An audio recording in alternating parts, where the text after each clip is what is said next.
오늘은 열왕기하 4장 1절에서 7절 말씀을 통해서 주를 경외하는 가정에게 주신 긍휼, 이런 제목으로 은혜를 사모하도록 하겠습니다.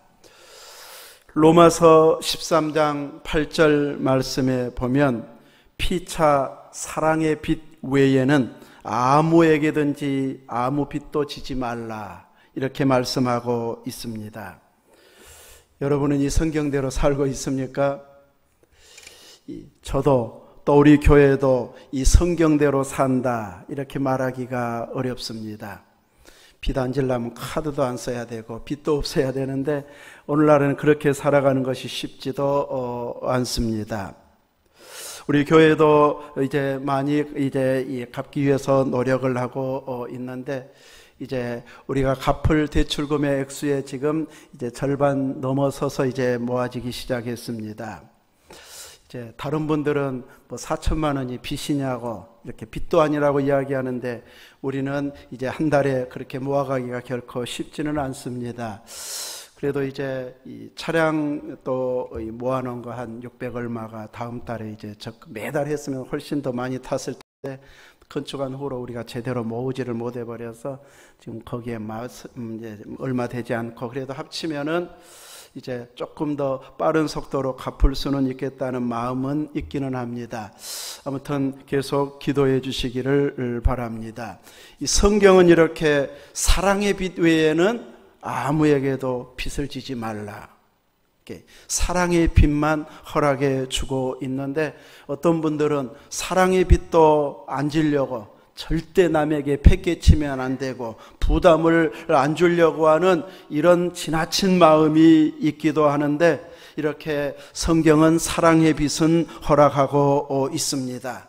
선한 사마리아인의 사랑을 누군가는 받아야 되고, 내가 그 사랑을 받았으면 그 받은 사람에게 되돌려주는 것이 아니고 또 다른 사람들에게 흘려보내는 것, 이것이 성경이 우리에게 가르쳐준 사랑의 내용입니다.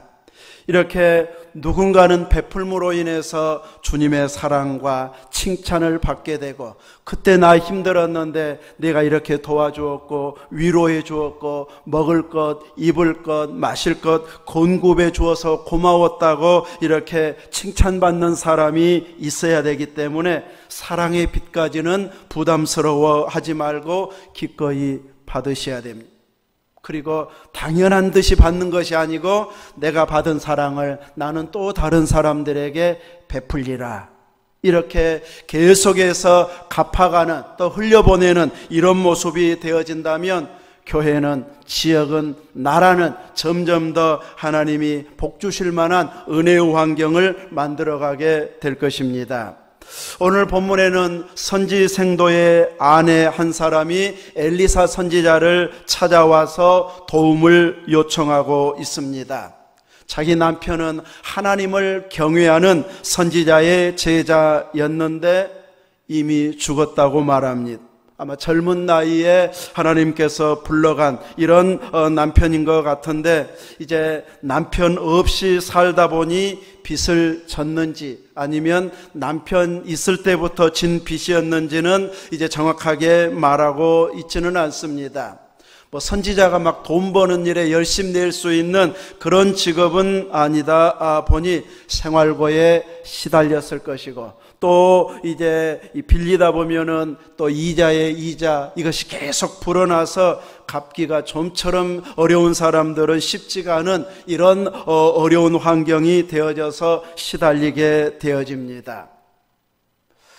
요즘은 이제 경매를 붙이기도 하고 또 벌금이나 혹은 감옥에 가기까지도 하겠지만, 옛날에는 빚을 지면 이제 이 식구들이 종으로 가야 되는 이런 시대가 옛날이었습니다. 이 가정에도 이제 빚준 사람이 빚을 갚지 않으면 두 아들들을 종으로 부리겠다고 합니다. 그래서 어머니 마음으로 도저히 아들들을 종으로 보내는 것은 이제 허락지 않고 또 갚을 수 있는 능력이 있는 것은 아니기 때문에 도움을 요청할 수 있는 데는 하나님밖에 없고, 그래서 선지자를 찾아와서 방도를 찾고 도움을 요청하고 있습니다. 엘리사 선지자는 오늘 본문의 말씀을 통해서 이 빚진 여인의 소식을 전해 듣고서 이제 빚을 해결할 수 있는 방법을 제시해 주고 있고, 기적까지 동원해서 해결할 길을 열어주고 있는데, 그 기적이 갑자기 돈이 하늘에서 떨어진다든지, 집에 있는 그릇이 금으로 바뀌어가지고 돈이 돼가지고 이렇게 갚게 다 할 수 있는 이런 환경을 만들어주지는 않습니다. 또 선지자가 빚준 사람 찾아가가지고 그래도 이 가정은 좀 봐달라고, 내 얼굴 봐서 봐달라고, 종으로는 이렇게 데려가지 말아달라고 이렇게 부탁하는 방식으로 해결하고 있지는 않습니다. 하나님이 마음만 먹으면 능히 그런 방법도 동원해서 해결할 수 있는 분이시지만, 하나님은 그런 방법을 동원하고 있지는 않습니다. 우리들이 전혀 노력도 안 하고 이렇게 하나님이 알아서 갚아주는 이런 방법을 성경이 제시해 주게 되면은 계속 비춰놓고 하나님이 어떻게 해결해 주겠지, 나는 갚을 노력도 안 하고 하나님이 방법 주시겠지, 이런 방식으로 또 믿음이 있다고 하면서 이렇게 해결하려고 하는 사람도 생겨날 수도 있을 것입니다. 그래서 성경은 그런 기적의 방식으로 해결해 주지 않고, 기적을 보여주어도 같이 뛰고 같이 노력하는 이런 기적을 통해서 이렇게 갚아가게 하시지, 생각지도 못한 이제 돈이 막 떨어지게 하고 금이 되게 하고 이런 방식으로 해결해 주지는 않습니다. 엘리사 선지자는 왜 그렇게 많은 빚을 져서 아이들을 종으로 팔려가기까지 이렇게 대책을 세우지 못했느냐고 책망하고 있지는 않습니다. 대신 갚아주겠다는 말도 하지 않고 또 안 갚아도 된다고 하지도 않습니다. 어떤 돈 버는 방법을 가르쳐 주어 가지고 해결하는 이런 방법도 제시하고 있지는 않습니다. 그렇지만 빚은 갚게 하고 있습니다. 그러면서 먼저 집에 있는 것이 무엇인지 묻습니다. 돈이 될 만한 것, 우선 내 가까이에서, 집안에서 돈이 될 만한 것이 있는지, 조금이라도 갚을 여력이 있는지를 묻습니다. 그런데 이 여인이 얼마나 힘들게 살고 있었는지 기름 한 그릇 외에는 아무것도 없다고 말합니다. 우리들이 아무리 어려워도 집에 기름 한 그릇밖에 없습니다. 감람유, 올리브유 한 그릇밖에 없습니다. 할 만한 이런 가정은 우리 중에는 없을 것입니다.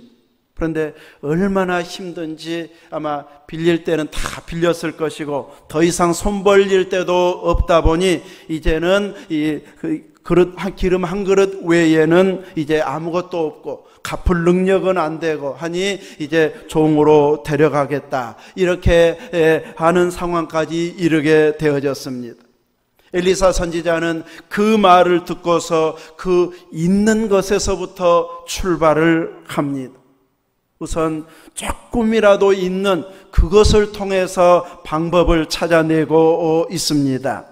바로 그 한 그릇 있는 기름을 통해서 이제 방법을 만들어내고 있는 것이지, 나는 하나도 노력하지 않고 최선을 다하지도 않고 기도만 하고 있었는데 하나님이 저절로 해결해 주더라, 이런 방식으로 하나님은 역사해 주시지는 않습니다.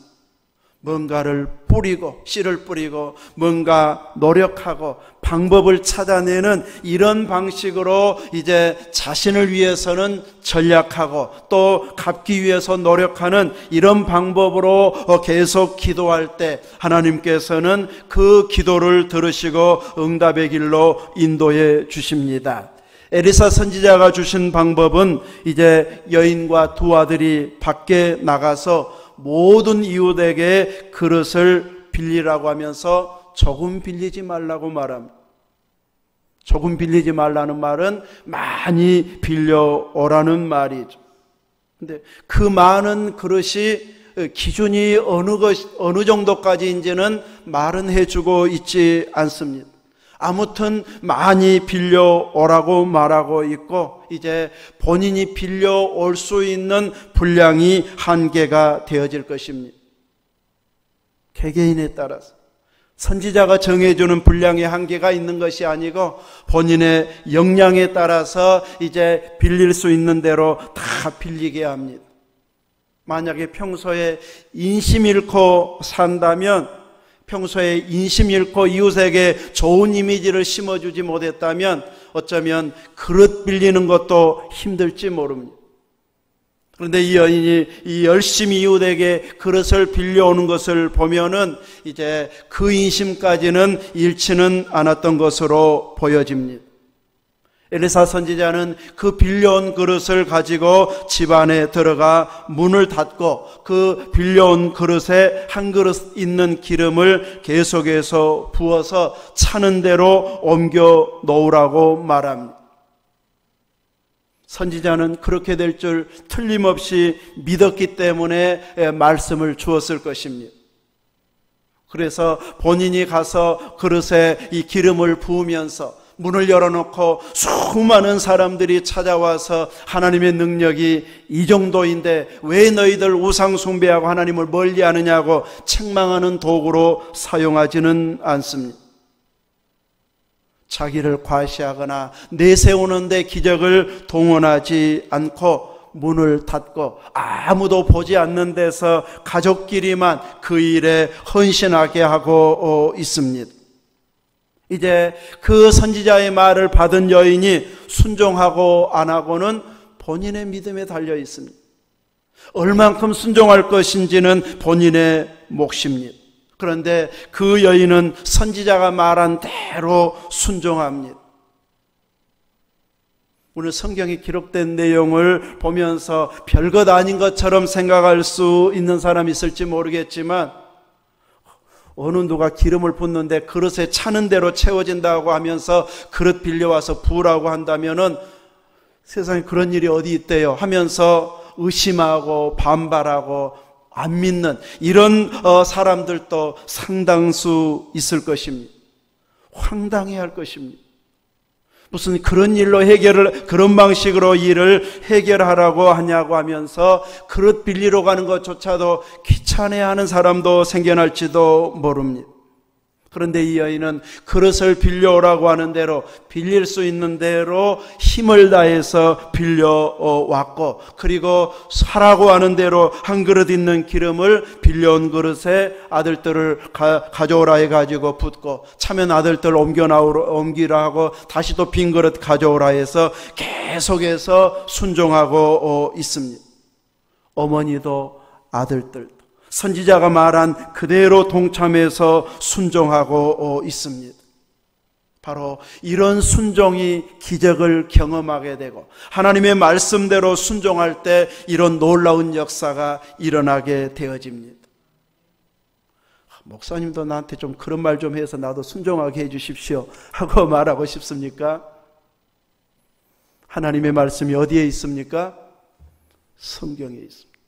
우리는 이 성경 말씀을 통해서 순종하고 또 순종하고 순종하는 그 자세로 나아가야 되는데 늘 우리는 합리화시키려고 합니다.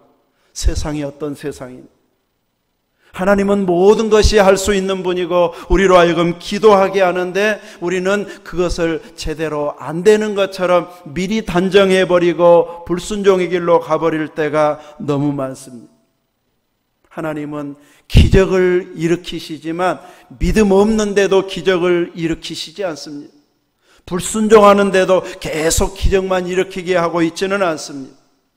믿음만큼, 믿음의 분량만큼 상상을 초월하는 이런 놀라운 역사를 하나님은 나타내주고 있습니다. 그래서 말씀에 순종하는 순종을 통해서 하나님께서 어떻게 일하시는지를 경험하게 해주고 있습니다. 우리는 하나님의 말씀을 읽어가면서 설교를 들으면서 성도들의 간증을 듣고 감사의 고백을 들으면서 나도 저렇게 살아야지, 나도 순종해야지 하는 딱 결심이 서면 믿음이 자랍니다. 권사님은 좋겠어, 나는 어찌 안 될까요? 이래버리면 그분에게는 역사가 일어날 수가 없습니다. 저분에게 역사하시는 하나님이라면 나에게도 역사하실 거야. 이러면서 믿음으로 받아들이고 순종하면 우리를 통해서 하나님의 역사하심을 보게 될 것입니다. 풍랑 가운데 제자들과 함께 배 타고 가던 예수님은 주무셨는데 강한 풍랑이 일게 됩니다. 어부 출신인 제자들이, 전문가들이 풍랑을 이겨보려고 노력하지만 하다 안 돼서 이제는 살려달라고 외치게 됩니다. 그때 주무시던 예수님이 깨어나서 제자들을 향해서 했던 말씀은 무엇이었습니까? 너희 믿음이 어디에 있느냐였습니다. 예수님은 풍랑 가운데 믿음 있기를 원하셨습니다. 예수님이 그 배에 함께 타고 있어도 풍랑은 있었습니다. 믿음이 없기 때문에 고난이 오고, 믿음이 없기 때문에 우리에게 풍랑이 일어나는 것이 아니라는 것이, 예수님과 함께 있어도 풍랑은 있더라는 것이. 근데 문제는 주님이 그 풍랑 가운데 우리를 보고 계신다는 것이, 그 풍랑 가운데 어떤 믿음의 고백을 하는가, 어떤 믿음으로 그 풍랑을 이겨내려고 하는 믿음이 있는가를 주님은 보고 계십니다. 왜 나만 힘들게 이런 환경이 있는가? 이거 불평하면 지금 극복하고 믿음으로 극복하고 이겨내고 있는 것 아닙니다. 오히려 주님에게 믿음이 어디 있느냐고 책망받고 있을 것입니다. 그 내게 주어진 풍랑 가운데, 힘든 일 가운데 내 믿음 있는 고백의 표현들을 자꾸 해야 됩니다. 그러면 그 믿음대로, 말대로 되어지도록 주님이 일하시기 시작합니다. 그러므로 풍랑을 두려워하는 자가 아니라 풍랑 가운데 믿음을 고백하는 자가 되어야 됩니다. 욥에게 닥쳤던 그 고난 중에 한 가지만 우리에게 닥쳤어도 아마 평생 힘을 잃어버릴 사람들 많을 것입니다. 10자녀가 아니고 한 자식만 잃어버렸어도 평생 마음 편하게 못 살 만한 사람 많습니다. 그 수많은 재산 중에 일부만 손해봤어도 누구 때문에 하면서 원망하면서 살 사람들 많을 것입니다. 그 엄청난 그런 시련을 당했는데 주신 이도 하나님이시요 거두어 가신 이도 하나님이시다. 그 풍랑 가운데 고백하는 그 표현이 믿음의 수준입니다. 가장 힘들 때 내 입에서 나오는 말이 내 믿음의 수준입니다. 그래서 가장 힘들 때 믿음 있는 고백을 멋지게 하려면 평소에 끊임없이 하나님 앞에 감사하고 믿음으로 기도하고 어떤 환경이든지 제가 이겨내려고 하오니 힘주십시오 하면서 성령님 의지하는 자세가 되어져야 돼요. 욥이 원망하고 불평했다가 가만히 생각해 보니까 이러면 안 되지 하고 나중에 가서야 주신 이도 하나님이시죠 이렇게 고백하지 않았습니다. 바로 그 고백이 나왔습니다. 내 제자들은 주님과 함께 있으면서도 이제 두려움에 휩싸여가지고 우리가 죽게 되었는데 왜 주무시고만 계십니까 하면서 살려달라고 아우성치는데 믿음 있는 모습으로 부르짖고 있는 것 아니고 그냥 울부짖는 살려달라고 외치는 그 수준의 부르짖음이지 믿음의 기도는 아니었습니다. 그래서 주님에게 책망받고 있습니다. 오늘 우리들은 이렇게 우리의 주어진 여러 환경 가운데에서 끊임없이 순종과 믿음 있는 고백을 하는 이런 자세로 나아가게 되어지면 우리가 생각하고 또 이 정도의 시간을 걸려서 해결되겠지 하고 마음먹은 것보다 하나님은 훨씬 앞서 일하시고 먼저 해결해 주시는 이런 놀라운 은혜를 경험하게 해 주실 것입니다. 여인은 계속해서 아들들에게 또 그릇 가져와라 또 그릇 가져와라 차는 대로 옮겨 놓으면서 가져오라고 하는데 이제 빈 그릇 없는데요. 그 말이 떨어지자 이제 바로 기름이 그쳤다고 말하고 있습니다. 기름은 얼만큼 채워졌을까요? 빈 그릇 준비한 만큼, 그릇 준비한 만큼 채워졌습니다. 그런데 아무리 적게 준비했던지 간에 이제 충분히 빚을 갚기에는 넉넉할 만큼 이제 채워진 것으로 보여집니다.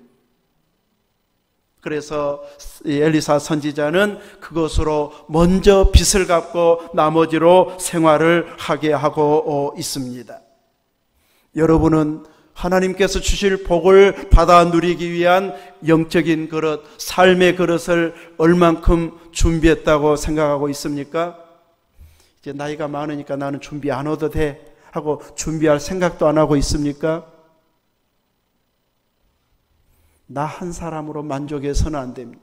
우리는 하나님 주신 은혜들을 계속해서 흘려보내야 할 존귀한 하나님의 자녀들입니다. 그러므로 나는 이제 빚도 없고 나는 안정되고 이제 건강하게 살다가 천국 가면 되지 하고 안심하고 있는 것이 믿음이 아닙니다. 이 나이에도 계속해서 기도하고 있고 흘려보낼 뭔가가 있게 해달라고 끊임없이 그릇 준비하는 이런 우리가 되어진다면 하나님께서는 나이가 들어도 힘없고 사회에서는 소외된 것처럼 우리를 여긴다 할지라도 하나님은 우리를 계속해서 들어 쓰실 것입니다. 그릇을 준비하는 일은 우리의 몫입니다.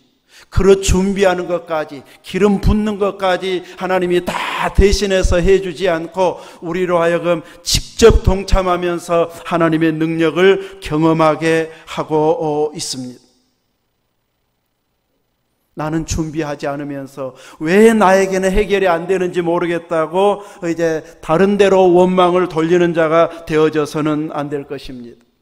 영적 은혜도 준비한 만큼, 그릇 준비한 만큼 하나님께서 채워주십니다. 영적인 은사도 사용할 때에 하나님께서 계속해서 풍성해지도록 공급해 주십니다. 방언의 은사를 주셨는 나 옛날에는 했는데 지금은 안 해.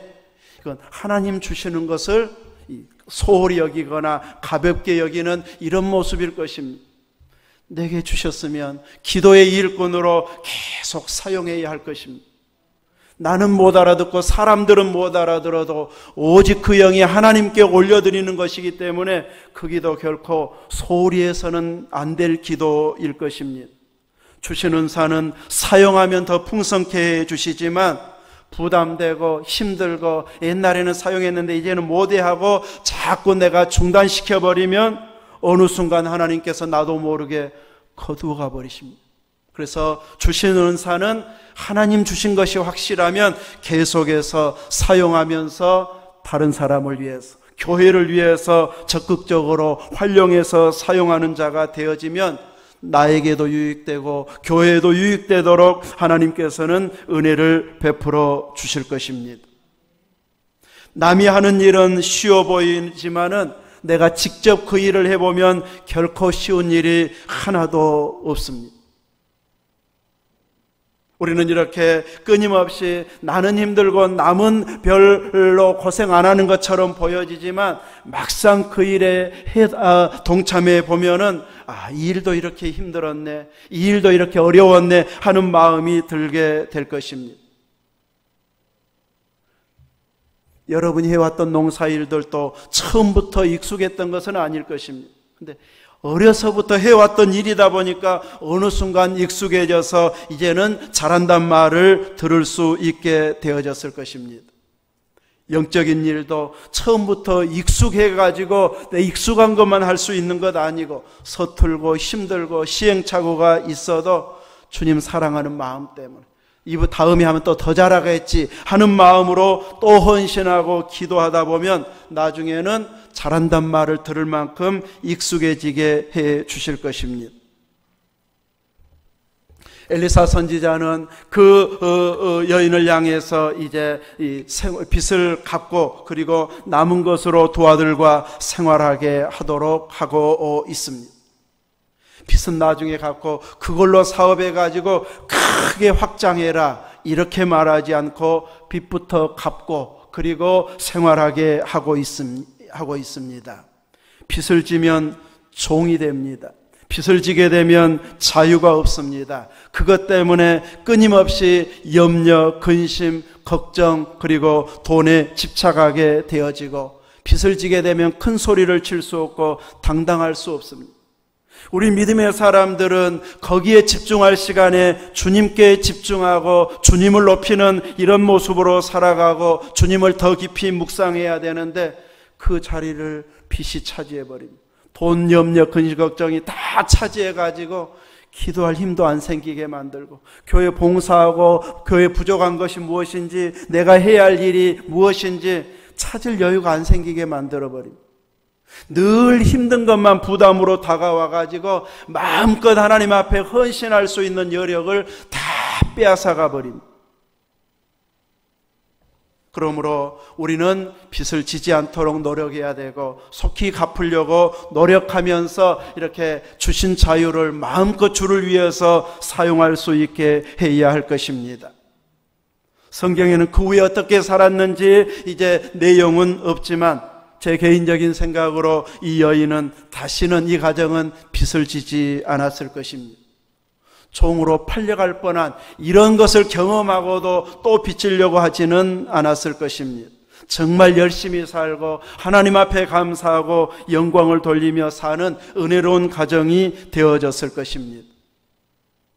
이렇게 갚을 수 있는 그 출발점은 당신의 종이 여호와를 경외하는 줄을 당신이 아시는 바니이다. 전혀 하나님을 경외하는 자가 아니었더라면 선지자에게 찾아올 수도 없었을 것이고, 선지자가 해결해 줄 방안도 제시하지 않을 수도 있었을 것입니다. 하나님을 경외했던 자들, 본인이 다 설령 해결을 못할 수도 있는데 하나님께서는 남은 가정을 통해서 그 가정에 긍휼을 베풀어 주시어서 그 무거운 짐을 해결할 수 있는 긍휼의 길을 열어주시고 있습니다. 더 이상 돈의 노예, 빚진 자의 노예가 되지 않도록 참된 자유, 하나님의 영광을 위해서 살 수 있는 이런 길로 인도해 주시고 있습니다. 우리는 하나님을 경외하는 것까지 빼앗겨 버린다면, 하나님을 경외하는 믿음의 삶까지 포기해 버린다면 우리는 하나님의 긍휼을 얻을 수 있는 통로를 막아버리는 것이 되어집니다. 요즘 세상의 환경은 끊임없이 소비하게 만들어버립니다. 주님의 상급을 받는 일에 쓸 여유가 없게 세상은 돌아가고 있습니다.